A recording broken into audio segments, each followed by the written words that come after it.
Chapter 15, in which the child Twinkle is kidnapped. Timmins, rather grudgingly, took Charmaine the long, confusing way back to the kobold's cave. There, he said cheerfully, "You'll know the way from here," and disappeared inside the cave, leaving Charmaine alone with Waif. Charmaine did not know the way from there. She stood beside the object that Timmins had called a sled chair for several minutes, wondering what to do and watching kobolds painting and carving and upholstering the object and never sparing Charmaine a glance. At length, it occurred to her to put Waif down on the ground. "Show me the way to Great Uncle William's house, Waif," she said. "Be clever." Waif trotted off with a will. But Charmaine soon began seriously to doubt that Waif was being clever. Waif trotted, and Charmaine walked, and then they turned left and right again, for what seemed hours. Charmaine was so busy thinking about what she had discovered that, several times, she missed the moment when Waif turned left or right and had to wait, standing in the near dark shouting, "Waif! Waif!" until Waif came back and found her. Quite probably, Charmaine doubled the distance like this. Waif began toiling and panting, with her tongue hanging out longer and longer. But Charmaine did not dare pick her up, in case they never got home at all. She talked to Waif instead, to encourage them both. "Waif, I must tell Sophie what has happened. She must be worrying about Calcifer by now, and I must tell the king about the money, too. But if I go to the royal mansion as soon as I get home, horrible Prince Ludovic will be there, pretending to like crumpets. Why doesn't he like them? Crumpets are nice. Because he's a Lubbocken, I suppose. I don't dare tell the king in front of him. We'll have to wait to go until tomorrow, I think. When do you think Prince Ludovic means to leave? Tonight? The king did tell me to come back in 2 days, so Ludovic should be gone by then. If I get there early, I can speak to Sophie first. Oh, dear. I've just remembered. Calcifer said they were going to pretend to leave, so we may not find Sophie there. Oh, Waif, I wish I knew what to do." The more Charmaine talked about it, the less she knew what to do. In the end, she was too tired to talk, and just stumbled after the pale shape of the limping, panting Waif, pattering along in front of her, until at long last, Waif barged a door open, and they were in Great Uncle William's living room, where Waif gave a moan and fell over on her side, breathing in hundreds of quick little gasping breaths. Charmaine stared out of the windows at the hydrangeas, all pink and purple in sunset light. "We've been all day," she thought. "No wonder Waif's so tired. No wonder my feet hurt. At least Peter should be home by now, and I do hope he's got supper ready." "Peter!" she shouted. When there was no answer, Charmaine picked Waif up and went into the kitchen. Waif feebly licked Charmaine's hand in gratitude for not having to walk a step farther. Here, the sunset light was falling on the zigzags of pink and white washing, still hanging gently flapping in the yard outside. There was no sign of Peter. "Peter?" Charmaine called. There was no answer. Charmaine sighed. Evidently, Peter had got thoroughly lost, even worse than she had, and there was no knowing when he would turn up now. "Too many pieces of colored string," Charmaine muttered to Waif as she tapped the fireplace for dog food. "Stupid boy." She felt far too tired to do any cooking. When Waif had eaten 2 dishes of food and drunk the water Charmaine fetched from the bathroom, Charmaine staggered into the living room and had afternoon tea. After some thought, she had afternoon tea a second time. Then she had morning coffee.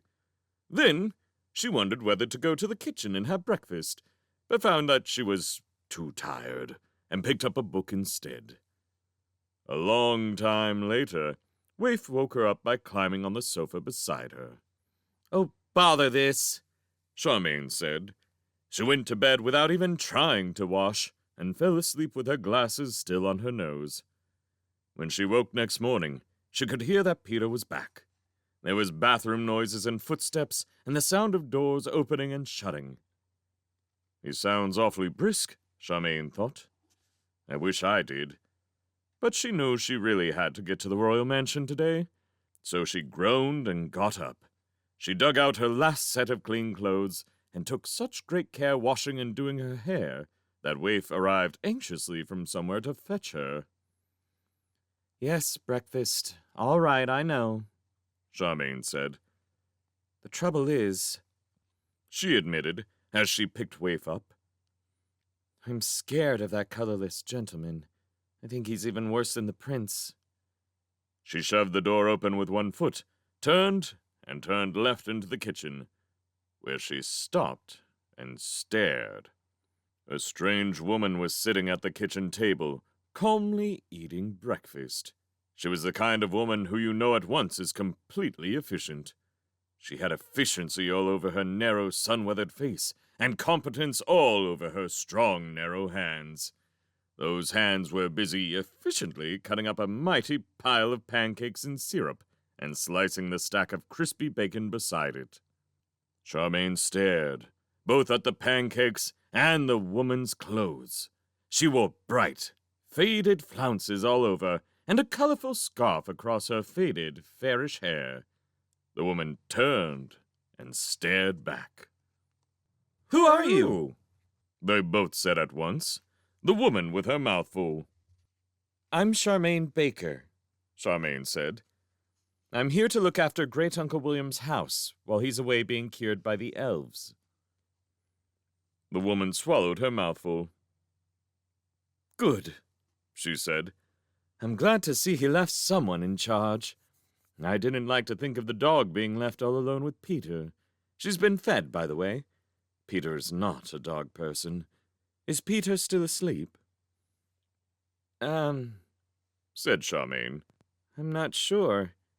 He didn't come in last night. The woman sighed. He always vanishes as soon as I turn my back, she said. I know he must have got here safely. She waved a fork loaded with pancake and bacon at the window. That washing out there has Peter all over it. Charmaine felt her face go hot and red. Some of it was my fault, she admitted. I boiled a robe. Why do you think it was Peter?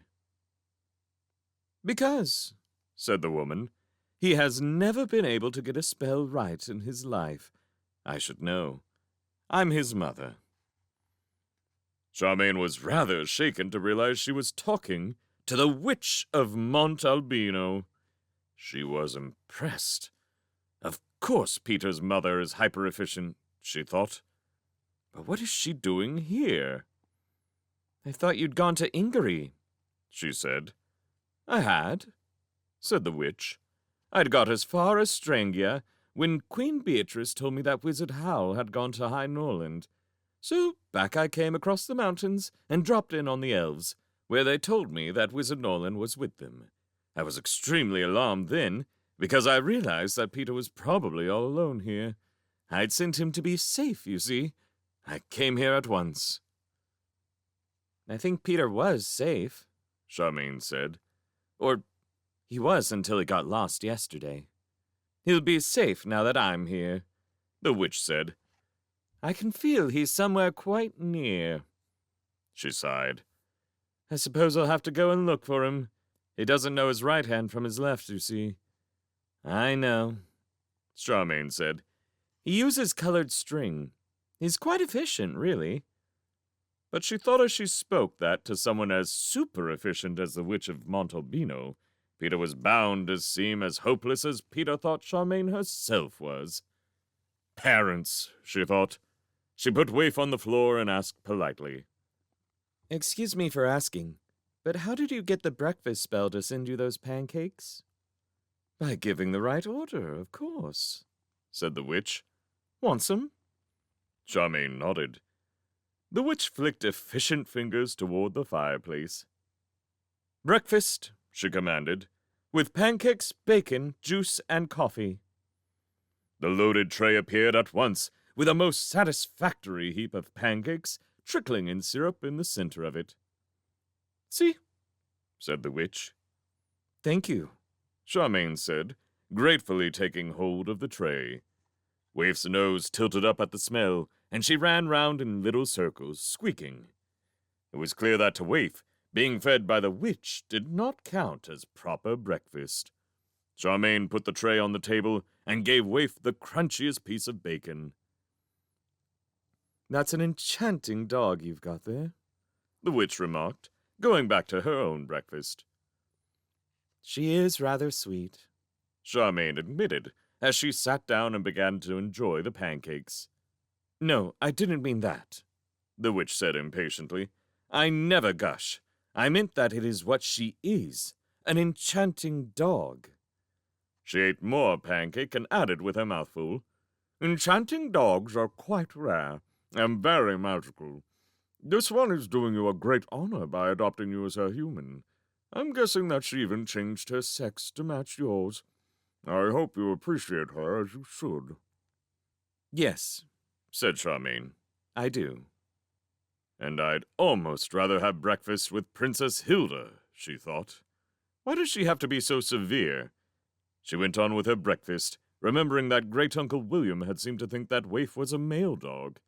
Waif had seemed to be a male dog at first. Then Peter picked her up and said she was female. I'm sure you're right, Charmaine added politely. Why is Peter not safe here on his own? He's my age, and I am. I imagine, the witch said dryly, that your magic works rather better than Peter's. She finished her pancakes and went on to toast. If Peter can possibly bungle a spell, he will, she asserted, buttering the toast.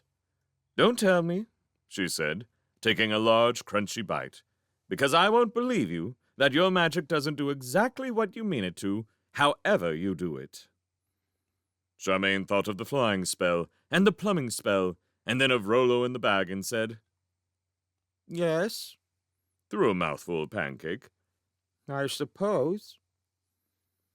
Whereas, the witch interrupted, Peter is just the opposite. His method is always perfect, but the spell always misfires. One of my reasons for sending him to Wizard Norland was that I hoped the wizard could improve Peter's magic. William Norland owns the Book of Palimpsest, you see. Charmaine felt her face hotting up again.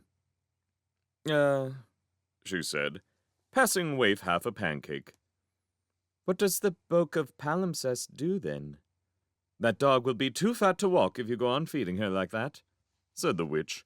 The Book of Palimpsest gives a person the freedom to use all the magics of earth, air, fire, and water. It only gives fire if the person is trustworthy, and of course, the person has to have magical ability in the first place. Her severe face showed just a trace of anxiety. I think Peter has the ability. Charmaine thought. Fire. I put the fire out on Peter. Am I trustworthy, then? He must have the ability, she told the witch. You can't make a spell go wrong if you can't do magic in the first place. What other reasons made you send Peter here? Enemies, said the witch, somberly sipping her coffee. I have enemies. They killed Peter's father, you know. You mean Lovex? Charmaine asked. She put everything back on her tray and took a last swig of coffee, preparing to get up and go. There is, said the witch, only the one Lubbock so far as I know. It seems to have killed all its rivals. But yes, it was the Lubbock that started the avalanche. I saw it. Then you can stop worrying, Charmaine said, standing up. The Lubbock's dead. Calcifer destroyed it the day before yesterday. The witch was astonished. Tell me, she said, eagerly. Although she was itching to be off to the royal mansion, Charmaine found she had to sit down, pour herself another cup of coffee, and tell the witch the whole story. Not only about the Lubbock and the Lubbock eggs, but also about Rollo and the Lubbock. And this is unfair use of witchcraft, she thought, as she found herself telling the witch how Calcifer seemed to be missing. "Then what are you sitting about here for?" the witch said. "Run along to the royal mansion and tell Sophie at once. The poor woman must be out of her mind with worry by now. Hurry it up, girl." "And not even thank you for telling me," Charmaine thought sourly. "I'd rather have my mother than Peter's any day. And I'd definitely rather have breakfast with Princess Hilda." She got up and said a polite goodbye. Then, with Waif racing at her heels, she rushed through the living room and down the garden into the road. Lucky I didn't tell her about the conference room way, she thought, pounding along with her glasses bouncing on her chest. Or she'd make me go that way, and I'd never get a chance to look for Calcifer. Just before the road bent, she came to the place where Calcifer had exploded the Lubbock eggs. A huge lump of the cliff had fallen off there, sending a hill of boulders almost as far as the road. Several people who looked like shepherds were climbing about on the pile, searching for buried sheep and scratching their heads as if they were wondering what had caused the damage. Charmaine hesitated. If Calcifer was to be found, those people would have found him by now. She dropped to a walk and stared at the heap of broken stone carefully as she passed. There did not seem to be a trace of blue among the rocks, or a sign of a flame anywhere. She made up her mind to have a thorough search later, and broke into a run again, hardly noticing that the sky was a clear blue, and that there was a gauzy blue haze over the mountains. It was going to be one of High Nolan's rare scorching days. The only way this affected Charmaine was that Waif soon began to look seriously overheated, panting, rolling from side to side as she ran, and hanging her pink tongue out so far that it almost brushed the road. "Oh, you! I suppose it was that pancake," Charmaine said, snatching her up and pounding onward. "I wish the witch had not said that about you," she confessed as she ran. "It makes me worried about liking you so much." By the time she reached the town, Charmaine was as hot as Waif, so hot that she almost wished she had a tongue to hang out like Waif's did. She had to drop to a brisk walk, and even though she took the shortest way, it still seemed to take forever to reach Royal Square. At last, she swung round the corner into the square and found her way blocked by a staring crowd.